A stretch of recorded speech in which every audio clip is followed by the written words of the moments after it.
Donc bon, j'espère que vous avez pu prendre un café. Sans surprise, je vais parler d'insectes et de qualité. Donc, ça va être assez dense. Donc, je m'appelle Maïlis Radon, je suis responsable production et qualité chez Micronutrice. Pour faire une rapide présentation, donc Micronutrice est depuis 2011 une entreprise pionnière dans le secteur des insectes comestibles.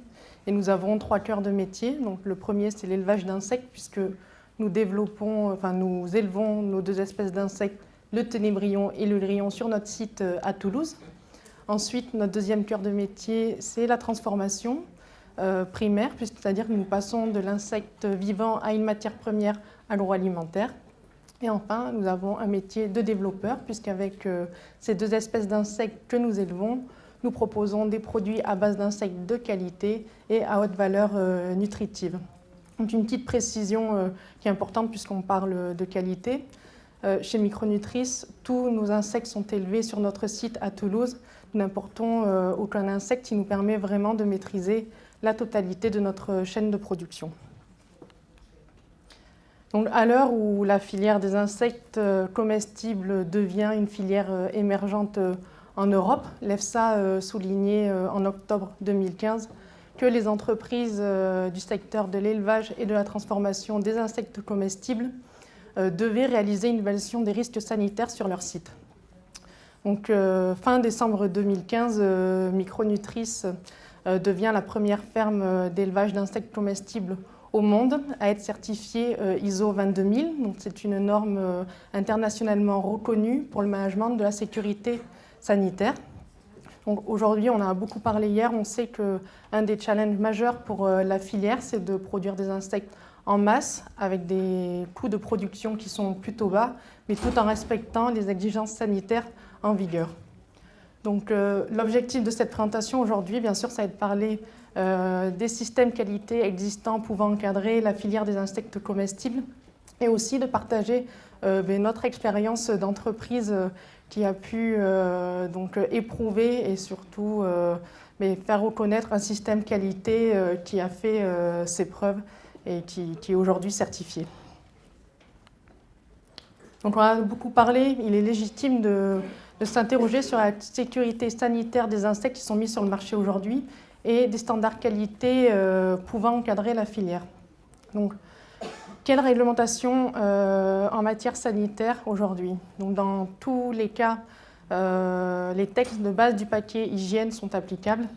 Donc, le paquet hygiène en fait, est constitué du règlement européen qu'on appelle Food Law, on en a beaucoup parlé, le numéro 178/2002, qui va poser les bases des textes réglementaires pour les professionnels, à savoir les textes relatifs à l'hygiène des denrées alimentaires. Ensuite, les textes relatifs qui va poser les spécificités concernant les denrées alimentaires animales. Et enfin, le dernier règlement qui concerne l'hygiène des aliments pour animaux. Donc, comme dans tous les aliments classiques, il y a un certain nombre de critères à respecter pour mettre des produits sains sur le marché.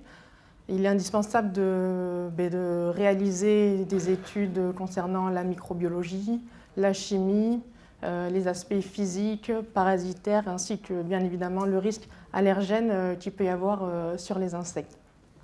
L'ensemble de ces textes réglementaires ne doivent pas être pris comme une contrainte pour les entreprises aujourd'hui, mais plutôt comme un atout, parce que c'est ça aujourd'hui qui nous permet de garantir la sécurité des produits qui sont mis sur le marché et donc de garantir aujourd'hui aux consommateurs et donc à nos clients que les produits qui sont mis sur le marché sont sans danger. Alors, il nous est apparu important à Micronutrice de suivre une norme pour 2 raisons. La première, c'était pour valoriser notre démarche qualité avancée, puisqu'on est dans cette démarche-là depuis 2013 maintenant, et aussi pour offrir à nos consommateurs une sécurité sanitaire totale pour nos produits. Donc, pour suivre une norme, il y avait 5 critères que l'on souhaitait suivre. Le premier, c'est que l'entreprise devait pouvoir être certifiable pour faire reconnaître cette démarche qualité. Ensuite, la norme devait se faire sur tout le cycle de vie du produit, c'est-à-dire des intrants jusqu'à les produits soient entre les mains du consommateur, tout simplement. Cette norme devait être connue et reconnue par les distributeurs également. Elle devait être adaptée aux PME. Et enfin, elle devait avoir une reconnaissance internationale. Donc la norme qui regroupait l'ensemble de ces critères, c'était la norme ISO 22000 que nous avons suivie, qui est aujourd'hui la seule norme de management de la sécurité des denrées alimentaires, qui est mondialement reconnue et qui s'applique à l'ensemble des acteurs de la chaîne alimentaire. Donc pour les personnes qui sont dans la qualité, on dit aujourd'hui que c'est la norme la plus stricte en termes de qualité. Et elle permet à l'ensemble des entreprises d'avoir une très bonne gestion du risque et des dangers sur leur site et aussi de faciliter la communication et la commercialisation des produits sur le territoire national mais aussi international. Donc, les entreprises qui ont une certification ISO 22000 peuvent mettre en avant plusieurs atouts, notamment donc, le premier c'est la mise de produits sûrs sur le marché. Ensuite, d'avoir une très bonne gestion des risques et des dangers sur leur site, de répondre également aux attentes des clients et des prestataires concernant la sécurité sanitaire de leurs produits. Un autre point qui n'est pas mineur aujourd'hui dans le contexte actuel, c'est de démontrer d'une très bonne communication entre les différents acteurs de la chaîne alimentaire. Et enfin, un point important, donc les entreprises qui sont certifiées ont été auditées par des cabinets d'audit externes, ce qui signifie que la politique qualité qui peut être mise en avant sur les sites web, etc., a été éprouvée et nous avons une preuve des propos que nous pouvons mettre en avant. Alors, l'ISO 22000 repose sur 4 piliers principaux. Donc, le premier, ce qu'on appelle la communication interactive. Une démarche qualité peut être efficace que si elle est acceptée à tous les niveaux dans une entreprise. Donc la communication interne est très importante et également la communication externe parce que la norme ISO 22000 impose que nous allions auditer nos fournisseurs. Donc nous allons voir nos fournisseurs, nous réalisons des audits et nous demandons un certain nombre de jeux documentaires pour s'assurer que tous les ingrédients que l'on peut avoir sont sans danger.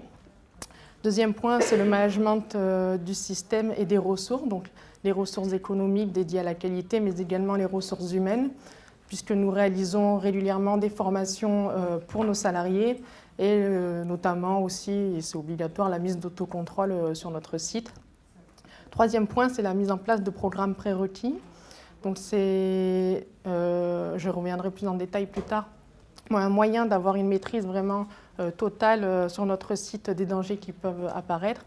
Et enfin, c'est la mise en place d'une démarche HACCP. Donc, c'est une démarche qui est obligatoire même pour les entreprises qui ne sont pas certifiées ISO 22000 et qui est donc le socle de cette norme aujourd'hui. Alors, comme dans tout système qualité, on est basé sur un système d'amélioration continue. C'est-à-dire qu'une fois que le système qualité est réalisé, il ne doit pas rester dormant sur une étagère de l'entreprise, il doit être régulièrement mis à jour. Et c'est encore plus vrai dans notre secteur aujourd'hui, où on le voit, il y a régulièrement des études qui sortent sur les risques qu'il pourrait y avoir sur les insectes. Donc, les plans HACCP des entreprises doivent être régulièrement mis à jour et intégrer ces différentes bibliographies. Alors, concernant les spécificités des insectes pour notre filière, donc on en a compté 5 aujourd'hui, il y en a certainement d'autres. Le premier, c'est l'origine des insectes et leur importation. Donc, on le sait, les exigences en termes de sécurité sanitaire sont différentes d'un pays à l'autre. Donc, en ayant fait le choix d'élever nous-mêmes nos insectes, aujourd'hui, on peut garantir une sécurité sanitaire totale à nos consommateurs. Deuxième point, c'est l'analyse des dangers pour le plan HACCP. Il est important de préciser que cette analyse des dangers doit être faite par type d'insecte. Donc, si vous faites du grillon ou du ténébrion, vous devez avoir 2 analyses de danger pour ces 2 espèces. Ensuite, la maîtrise de ces dangers doit être réalisée en fonction de l'agent identifié. Donc, pour un peu clarifier ces propos, par exemple, si dans votre plan HACCP, vous dites que la cuisson vous permet d'éliminer, grâce à votre barème temps-température, le risque Listeria monocytogène, c'est vrai, mais il ne vous permettra pas, par exemple, d'éliminer un certain nombre de dangers, comme les mycotoxines ou certains bacilles. Donc, vous devez mettre en place des mesures de maîtrise pour éliminer ces 2 dangers-là également. Une autre recommandation qui est importante, on a aujourd'hui trois rapports de référence qui sont plutôt bien fournis, le rapport de l'ANSES, de l'AFSCA et de l'EFSA, qui ont émis un certain nombre de recommandations sur les risques sanitaires des insectes. Aujourd'hui, je pense qu'il est indispensable que les entreprises du secteur intègrent ces dangers dans leur démarche HACCP et justifient de leurs moyens de maîtrise.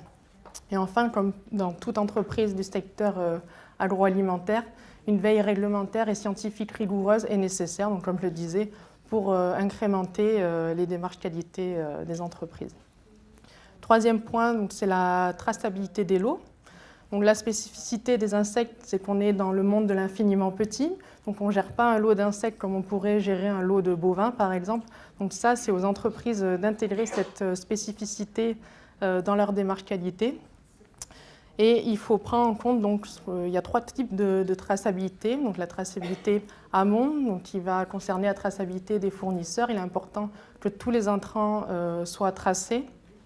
On parle ensuite de traçabilité interne, qui correspond à la traçabilité des insectes qui sont sur le site. On doit pouvoir être capable de retracer tout ce que l'on a fait sur nos lots d'insectes au cours de leur élevage, en cas de souci. Et enfin, le dernier point, c'est la traçabilité aval. Donc, c'est lorsque le produit sort de l'entreprise, on doit être capable de savoir où est-ce qu'il se trouve. Et notamment, la norme ISO 22000 nous oblige à réaliser régulièrement des tests de rappel de l'eau en cas de souci pour sécuriser ces points. On a beaucoup parlé aussi également du risque allergène. Donc, on le sait, c'est plus une surprise aujourd'hui. Les insectes contiennent, je parle pour les deux espèces d'insectes qu'on élève, le grillon et le ténébrion, contiennent un des 14 allergènes obligatoires, à savoir l'allergène crustacé. Donc, c'est, je pense, un devoir de la part des entreprises du secteur des insectes comestibles d'avoir un plan de communication pour informer les consommateurs de ce risque allergène. Parce qu'aujourd'hui, il n'est pas du tout évident pour les consommateurs que les insectes contiennent le même allergène que les crustacés. Et donc, il peut y avoir un risque. Et c'est à nous de faire ce travail d'information. Et en plus, bien évidemment, on doit avoir sur notre site un plan de management des allergènes sur site et chez nos prestataires. C'est obligatoire. Dernier point donc, qui concerne le food defense et la biosécurité. Donc, Claire Beauvais a fait une excellente présentation sur ces points hier et donc je vais y revenir très rapidement. Il peut y avoir des pathologies qui peuvent toucher les insectes.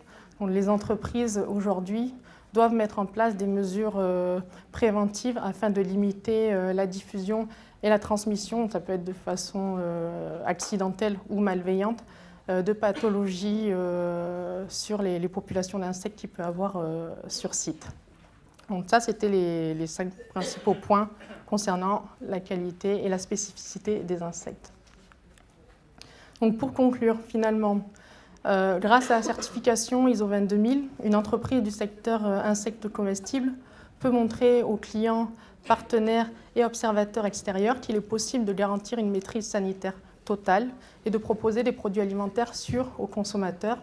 Et aujourd'hui, le but de cette présentation, c'est de vous montrer qu'il y a une entreprise en France qui a pu apporter la preuve que c'était possible et obtenir une certification qualité assez stricte. Je vous remercie.